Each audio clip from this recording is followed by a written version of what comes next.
The world's top two superheroes send their son to a training school to uphold the family legacy, without knowing that the boy still hasn't discovered his powers. That's why today's Sky High.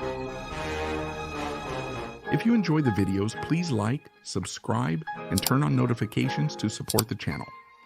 It's free and really helps me grow. Now let's get started. Will, a 14-year-old boy, is the son of the world's two most outstanding superheroes. The Commander, who is nearly indestructible, and Jetstream, a supersonic flyer and expert in unarmed combat. During the day, the couple is known as Steve and Josie Stronghold, and they work in the real estate business. But when the world is in trouble, they have to leave their jobs and save it from the planet's villains. As a famous superhero couple, they must uphold their family's good name. It's expected that Will soon be able to save the world too.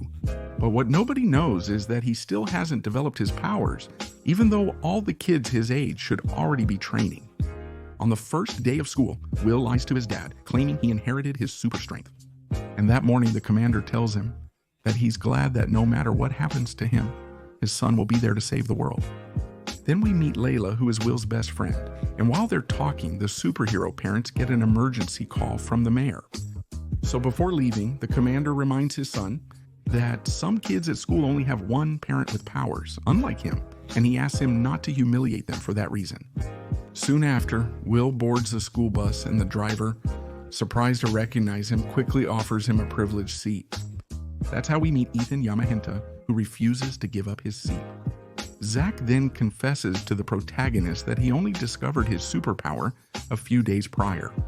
When he asks Will about his abilities, the driver interrupts them as it's time to prepare for their arrival at school. Then the bus leaves the route and transforms into a ship to fly to the high school.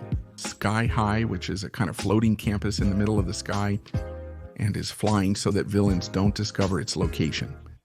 Upon arrival, they meet Speed and Lash, two senior students with powers of speed and elasticity, who also have fun picking on the new kids.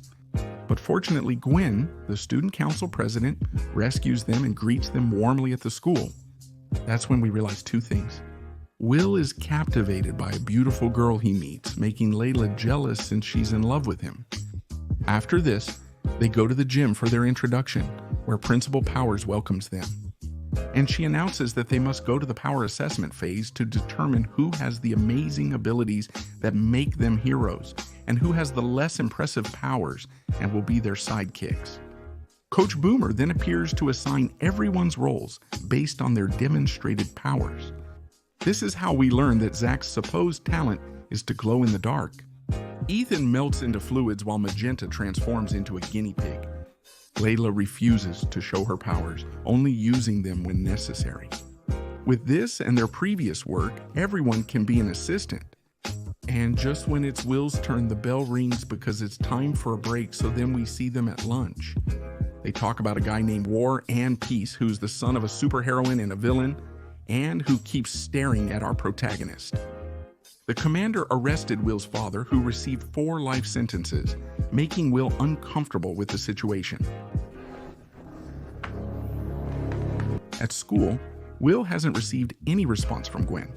When he visits the bathroom, the same bullies from earlier invite him to join them in bullying the sidekicks.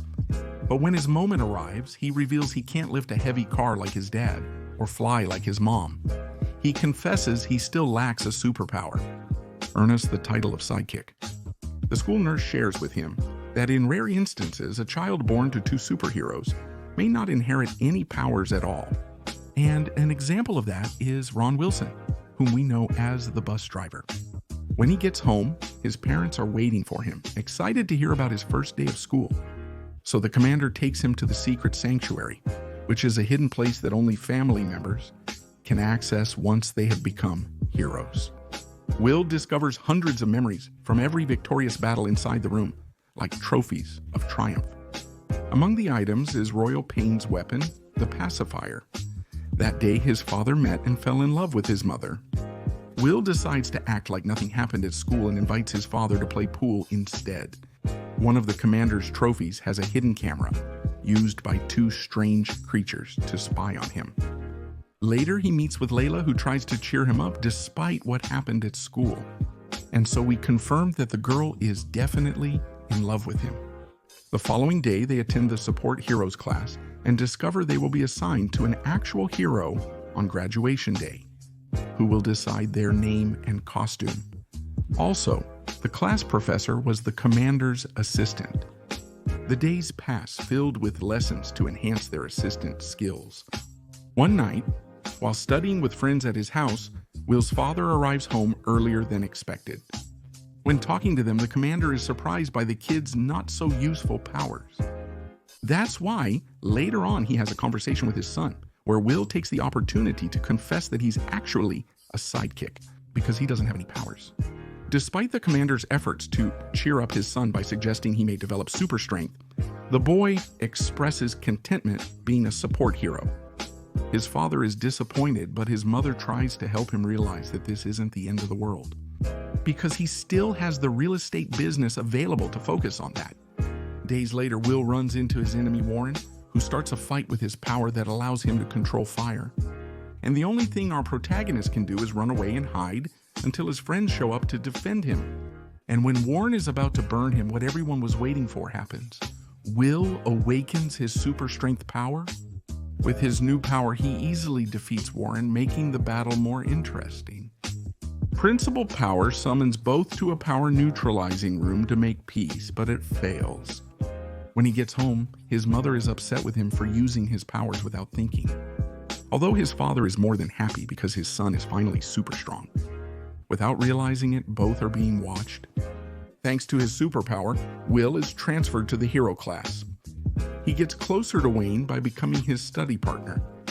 As a result, he begins spending time with popular students and grows distant from his friends at lunchtime. To compensate, he invites Layla to eat and defends two of his assistant friends from the bullies who make Will commit to a challenge he must win so the bad guys will stop bothering them. Later on, we go to a training class where the bullies face off against the team made up of Will and Warren. Despite their differences, the protagonist risks helping his enemy to defeat the bullies and win the game. Everyone starts congratulating him, and he forgets about his friends once more. That night, Gwen visits Will at home to help him study, and his parents invite her to dinner. So the boy stands Layla up. His best friend starts to feel bad, and that night she runs into Warren, who works at that same restaurant.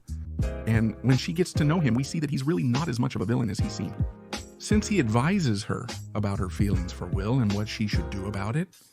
Meanwhile, we find out that the Commander and Supersonica are invited to the school's welcome dance to present the Hero of the Year award. And that the strange villains who are spying on the couple's house want to steal the Peacemaker. The next day, Will tells Layla that he's going to the dance with Gwen, just as she was planning to invite him as her date. She decides to tell him she'll go with Warren, upsetting her best friend. So Layla sits with the not-so-villain during lunch to tell him what happened and pretends she's having a great time with him. And strangely, Warren agrees to help her make Will jealous. That night, while studying with Gwen, she receives a call from her friends. And then she convinces him to throw a party at his house, taking advantage of the fact that his parents will be back late. But things spiral out of control. Will wants to invite his friends at the party, but Gwen persuades him against it. Because all the guests are heroes, it would be awkward. At that moment, Layla arrives at his house and discovers the party. Then, Gwen asks her boyfriend to go somewhere more private, and he takes her to the secret sanctuary to kiss affectionately. Meanwhile, the Peacemaker vanishes in the background. Upon returning home, Gwen dismisses her boyfriend to spend time with Layla, to tell her that Will is avoiding her because she's embarrassed by her, and also to ask her to leave. But when our protagonist finds out what happened, he decides to break up with her and cancel their dance date. He begins kicking out the guests, but it's too late as his parents return from their 2-hour flight from Europe. Despite not being punished, Will chooses not to attend the dance.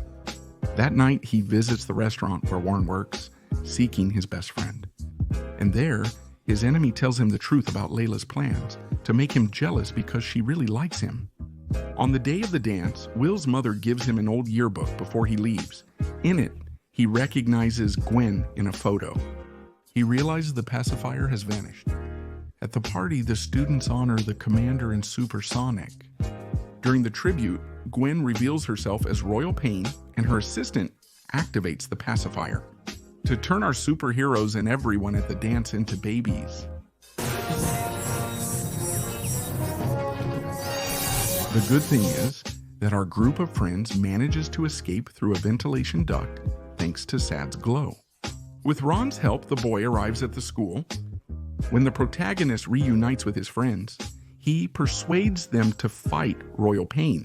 He apologizes to Layla, who then kisses him. That's when Gwen's friends show up, and the rest of the attendees stay to fight them, while Will continues on his way. The villains are seen taking the babies from the school as Will arrives and begins a major confrontation with Gwen. She has a special suit to match the strength of her ex-boyfriend. At the same time, Layla finally shows her power to control nature. She discovers that Royal Pain sabotaged the anti-gravity device, causing the school to collapse in 10 minutes. Gwen seizes a distraction to throw Will out a window, sending him falling into the void as the battle rages on. But suddenly we see that our protagonist can fly and has come back to finally defeat her with a punch. Magenta uses her power to travel through a pipe, reaching a generator just as Royal Pain deactivates the anti-gravity device. Then, the school starts to collapse and Will flies out to try to hold it up with his strength. Just as they're about to crash into a house, the boy manages to lift the house and return it to its position. Later, the baby teacher, with the giant head, manages to pacify everyone to turn them back into adults again. And the superhero parents give the award for best heroes to Will's assistant friends for everything they did that night. To celebrate, the school continues the dance. Finally, we see our protagonist kiss Layla while they float in the sky, and while Will tells us that Gwen and her friends are locked up. Ron gained powers after falling into toxic waste. The protagonist befriended a former enemy. This was sky high. Please like, comment about other movies you'd like to see, subscribe, and turn on notifications to stay updated.